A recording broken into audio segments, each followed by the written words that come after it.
말씀하시면 내가 나가리라. 주님 뜻이 아니면 내가. 사랑하는 익산 계문교회 성도 여러분, 반갑습니다. 지난 3일 동안 평안하셨는지요? 하나님의 은혜가 또 여러분 가운데 함께하기를 소망합니다.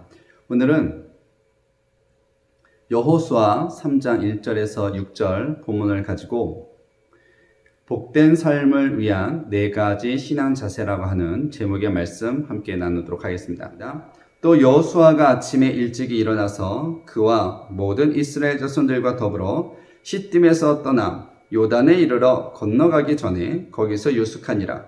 사흘 후에 관리들이 진중으로 두루다니며 백성에게 명령하여 이르되 너희는 레위 사람 제사장들이 너희 하나님 여호와의 언약궤 매는 것을 보거든 너희가 있는 곳을 떠나 그 뒤를 따르라. 그러나 너희와 그 사이 거리가 2000규빗쯤 되게 하고 그것에 가까이 하지는 말라. 그리하며 너희가 행할 길을 알리니 너희가 이전에 이 길을 지나보지 못하였음이니라 하니라.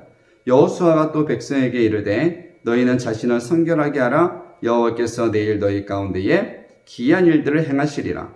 여호수아가 또 제사장들에게 말하여 이르되 언약궤를 메고 백성에 앞서 건너라 하매 곧 언약궤를 메고 백성에 앞서 나아가니라. 아멘. 여호수아 3장 말씀을 보면은요, 이스라엘 백성들이 출애굽한 이후에 이제 가나안 땅을 목전에 두고 있습니다. 요단강을 건너가기만 하면 이제 가나안 땅에 들어가게 되는데 무슨 연유에서인지 여호수아와 그의 백성들은 건너지 않고 잠시 그곳에서 머물게 됩니다.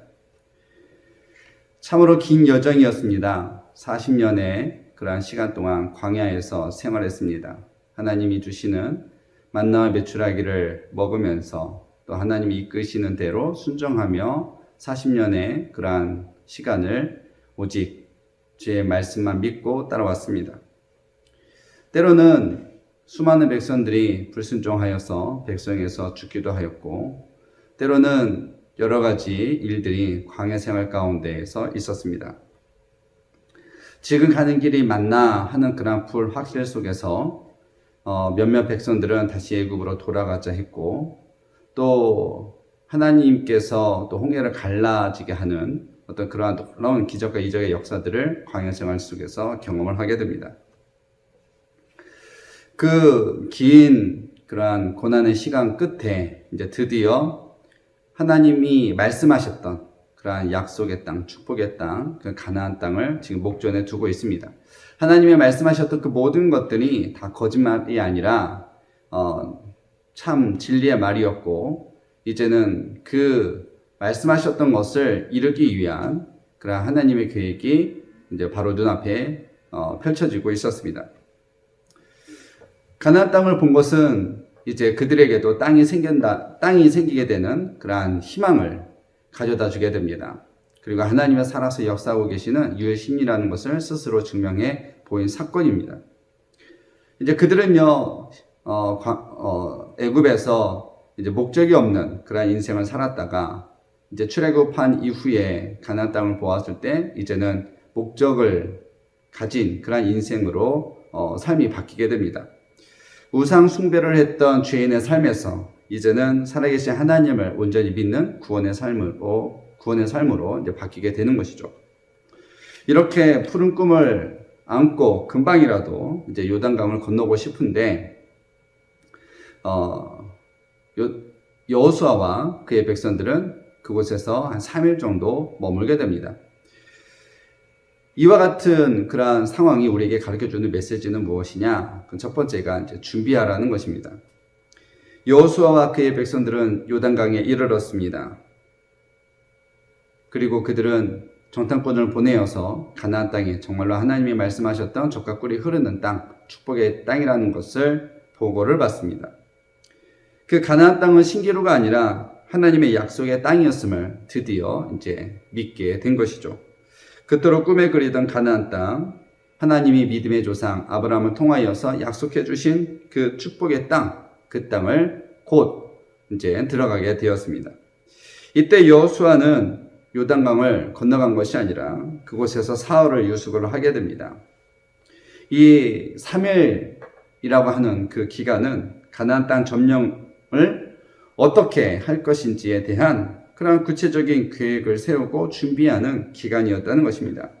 그들은 철저하게 준비를 했습니다. 정탐꾼을 보냈고 가나안 땅에 입성했을 때에 해야 할 일이 무엇이고 하지 말아야 할 일이 무엇인지 하나님의 그런 계시의 말씀을 통하여서 받았습니다. 기회는 단 한 번뿐입니다. 이스라엘 백성들에게 가나안 땅 입성하는 것은 한 번밖에 없습니다. 만일에 실패를 했을 때에 그들에게는 돌아갈 땅도 없습니다. 이런 상황을 잘 알고 있는 여호수아는 이 기회를 어떻게 해서든지 잘 살려야 했습니다. 그래서 철저하게 준비를 했습니다. 옛날 속담에 급하거든 돌아가라는 그런 말이 있듯이 여호수아는 어떻게 하면 가나안 땅을 하나님의 계획 속에서 잘 들어갈 수 있을까, 점령할 수 있을까 또 생각하고 또 기도하고 그렇게 준비를 했습니다. 예수님도 누가복음 14장 28절에서 이렇게 말씀했습니다. 너희 중에 누가 망대를 세우고자 할진대 자기의 가진 것으로 중고하기까지 족할는지 먼저 앉아 그 비용을 계산하지 아니하겠느냐라고 했습니다. 이 말씀도 사전 준비를 철저하게 하라는 말씀입니다. 그렇다면 성도는 무엇을 준비해야 될까요? 먼저 마음의 준비를 하라는 것입니다. 순종할 준비를 하라는 것입니다.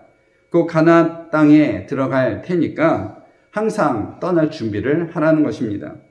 하나님도 믿음의 조상 아브라함에게 이와 같이 말씀하셨죠. 너는 내 친척 아버지의 집을 떠나 내가 내게 지시할 땅으로 가라 라고 그렇게 명령을 했을 때에 아브라함은 언제든지 떠날 준비를 했다는 것입니다. 하나님의 말씀에 순종할 준비를 했다는 것입니다. 그래서 아브라함은 믿음의 조상으로 많은 우리 그리스도인들에게 신앙의 모델이 된 것을 봅니다. 여러분, 우리가 하나님의 사람으로서 또 하나님의 축복의 백성으로 살아가려면 항상 하나님의 계획이 무엇인지 그 계획을 이룰 수 있도록 준비하는 하나님의 백성이 되어야 될 것입니다. 나를 위하여서 준비하지 마시고 하나님께 쓰임받을 준비를 하십시오. 그것이 지혜로운 그리스도인의 삶의 자세입니다. 그래야 가나안 땅에 들어가는 그러한 축복을 우리가 누리게 됩니다. 여러분, 이것을 우리 꼭 기억할 수 있는 저와 여러분이 되기를 주님의 이름으로 간절히 소망합니다. 두 번째는 헌신하라는 것입니다. 3일간의 유숙이 끝나고 이제 가나안 땅을 어떻게 점령할 것인지 전략이 세워지게 되자 이제 사람들을 시켜서 리더들을 시켜서 백성들이 머무는 그러한 곳곳을 돌아다니면서 백성들에게 어떻게 행동을 해야 될 것인지 전략과 전술을 설명해 주었습니다. 가장 먼저 내린 지침이 무엇이냐? 오늘 본문 3절 말씀을 보면 이렇게 기록이 되어 있습니다. 백성에게 명령하여 이르되 너희는 레위 사람 제사장들이 너희 하나님 여호와의 언약궤 매는 것을 보거든 너희가 있는 곳을 떠나 그 뒤를 따르라. 할렐루야. 여러분, 하나님은 가나안 땅으로 들어갈 때에 언약궤를 맨 제사장들을 맨 앞에 세우게 된 것을 봅니다. 그들은 백성들에게 있어서 리더였습니다. 리더는 힘든 일에 선두에 서는 사람이 바로 리더입니다. 또한 우리가 그 힘든 일을 감당하게 될 때 리더에게는 거기에 합당한 축복을 받게 됩니다. 그러므로 우리가 리더로서의 축복을 받기를 원한다면 옆에 서 있거나 아니면 뒤에 따라오는 어떤 그러한 몰입꾼의 삶의 방식을 살아가서는 안 될 것입니다. 리더는 항상 역사의 그러한 선두에 서서 모든 어려움을 가장 앞에서 직면하며 개척해 가며 다른 사람들에게 모델과 기감이 되는 것을 봅니다. 그런 상황 가운데에서 최선을 다할 때에 양떼들은 그 리더를 보고 따르게 됩니다. 제사장의 어깨에는 언약궤가 메어져 있었습니다. 이것은 법궤라고 하는데 하나님의 임재가 임하는 어떤 그런 상징물이 됩니다. 결국 제사장이 언약궤를 어깨에 메었다는 말은 성도는 하나님의 임재 가운데 항상 살아가야 된다라고 하는 것을 의미해 주고 있습니다. 여러분, 하나님은 항상 여러분 가슴 가운데, 마음 가운데, 한가운데에 삶의 정중앙에 임해야 될 줄로 믿습니다. 그런 삶을 살아가야, 그래야 축복된 삶을 살아갈 수 있습니다. 성도는 왕같은 제사장이라고 했습니다. 제사장이란 특권을 가진 사람이라는 뜻이 아니라 앞서서 헌신하는 사람이란 뜻을 지니고 있습니다. 어디에 가든지 좋은 일에는 항상 선봉을 서는 그러한 그리스도인이 되시기를 소망합니다. 그런 사람이 하나님의 축복을 먼저 받게 될 줄로 믿습니다. 또한 오늘 말씀 속에서 이제 우리에게 가르쳐주는 세 번째 메시지는 나누어라는 것입니다. 본문 4절 말씀을 보면 이런 말씀이 있습니다. 그러나 너희와 그 사이 거리가 2000규빗쯤 되게 하고 그것에 가까이 하지는 말라.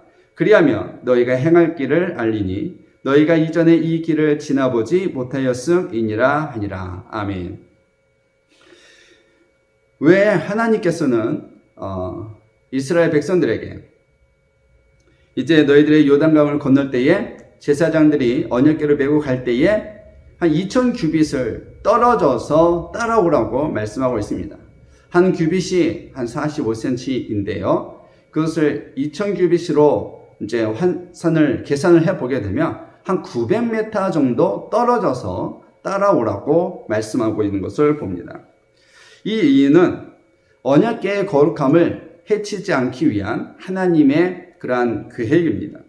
언약궤가 제사장들이 메고 가는데 백성들과 너무 가깝게 가게 되면 이 백성들이 함부로 다루거나 귀하게 여기지 않게 된다는 것입니다. 여러분, 고속도로에서 우리가 차량을 운전할 때에 100m의 간격을 유지를 해야 그 거리가 안전거리가 되는 것처럼 거룩한 언약궤와 그리고 수많은 백성 사이에는 이 안전거리가 있어야 된다는 것입니다. 그래야 이 안전거리는 어떤 의미를 담고 있느냐? 영적인 어떤 그러한 경건한 두려움을 너희들이 지녀야 된다라고 하는 것을 일깨워주고 있습니다.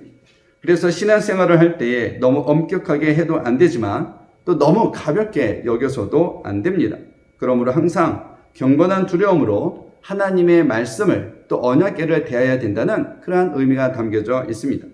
또한 모든 백성이 언약궤를 볼 수 있도록 그렇게 거리를 두고 따라가라고 말씀하셨습니다.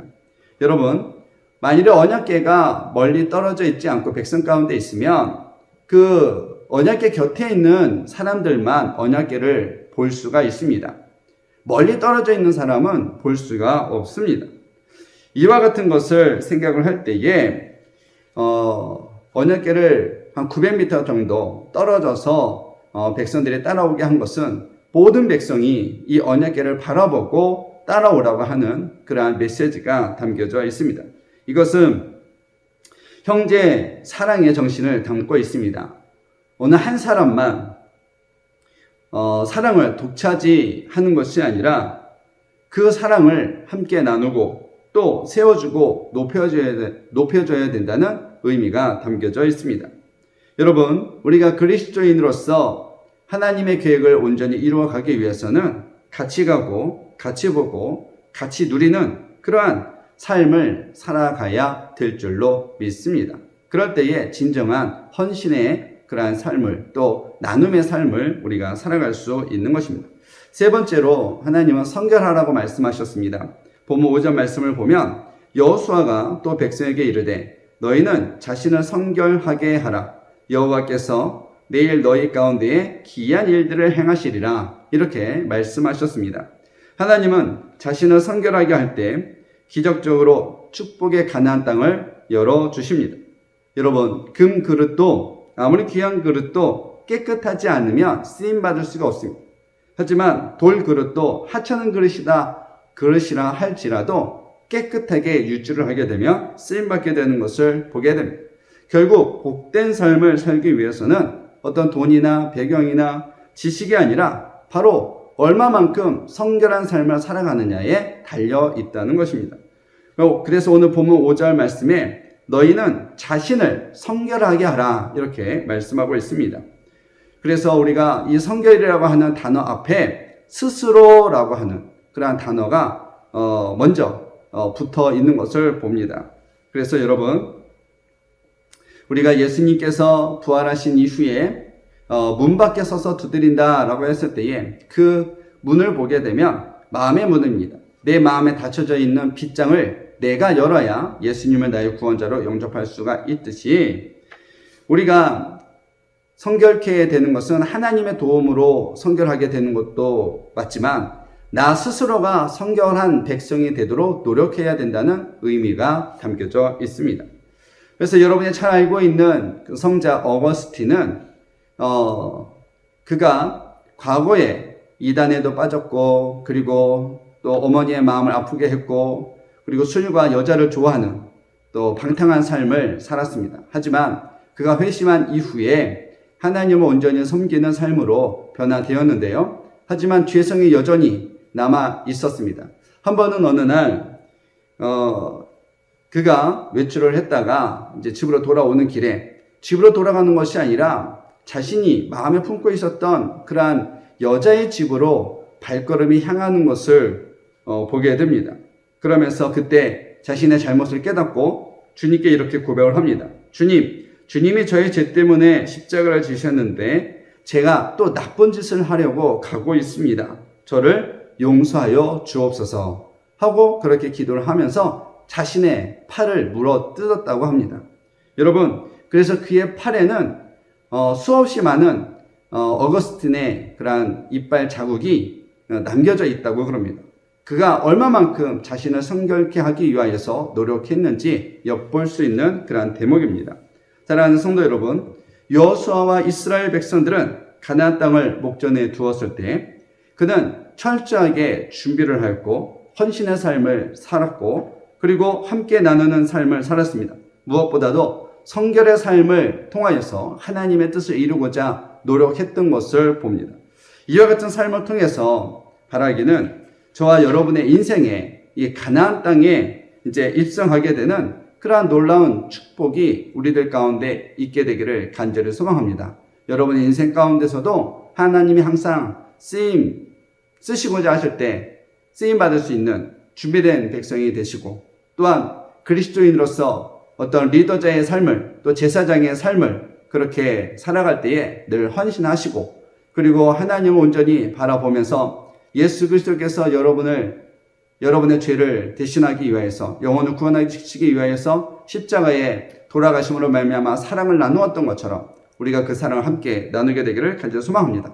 무엇보다도 혼탁하고 또 음란과 여러 가지 어려움이 있는 이 시대에 여러분이 스스로 여러분의 믿음을 지키며 성결한 삶을 살아갈 때에 하나님께서는 여러분에게 가나안 땅에 입성할 수 있도록 축복의 땅을 예비해 두실 줄로 믿습니다. 이런 복된 삶을 살아가는 저와 여러분이 되기를, 이런 신앙의 자세를 지닐 수 있는 저와 여러분이 되기를 주님의 이름으로 간절히 소망합니다. 함께 기도하겠습니다.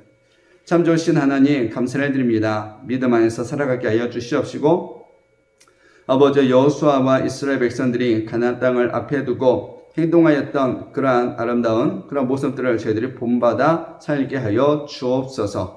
모든 것을 주님께 맡기오며 예수님의 이름으로 기도드립니다. 아멘.